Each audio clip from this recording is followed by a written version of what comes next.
আপনি কি জানেন আমাদের প্রিয় নবী হযরত মুহাম্মদ সাল্লাল্লাহু আলাইহি ওয়াসাল্লাম ইন্তেকালের পূর্বে কার কথা ভেবে অঝরে কেঁদেছিলেন? সে কথা জানলে আপনার কলিজা ফেটে যাবে, আপনি আপনার চোখের পানি ধরে রাখতে পারবেন না। সৃষ্টির শ্রেষ্ঠ মানব আজ মৃত্যু সজ্জায়, প্রচন্ড জ্বরে তার শরীর পুড়ে যাচ্ছে, ব্যথায় তিনি বারবার তার কপালে পানির জাপটা দিচ্ছেন আর বলছেন, আহ মৃত্যু যন্ত্রণা কত কঠিন। ঠিক সেই মুহূর্তে দরজায় দাঁড়িয়ে আজরাইল আলাইহিস সালাম প্রবেশের অনুমতি চাইলেন।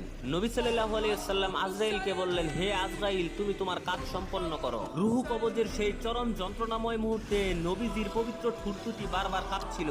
আয়েশা রাদিয়াল্লাহু তাআলা আনহু কানে কান পেতে শুনলেন, নিজের জীবনের শেষ রক্তবিন্দু দিয়ে নবী সাল্লাল্লাহু আলাইহি সাল্লাম আর্তনাদ করে বলছেন, উম্মতি উম্মতি, অর্থাৎ শেষ নিঃশ্বাসের সময় পর্যন্ত তিনি নিজের কথা ভাবেননি, ভেবেছেন শুধু আপনার আর আমার মতো গুনাহগার উম্মতের কথা। যে নবীর মৃত্যুর যন্ত্রণার মাঝে আমাদের জন্য অঝরে কেঁদেছেন, সেই দয়ালু নবীর জন্য আমরা কি আমাদের জীবন দিতে পারবো? যদি আপনি জীবন দিতে প্রস্তুত থাকেন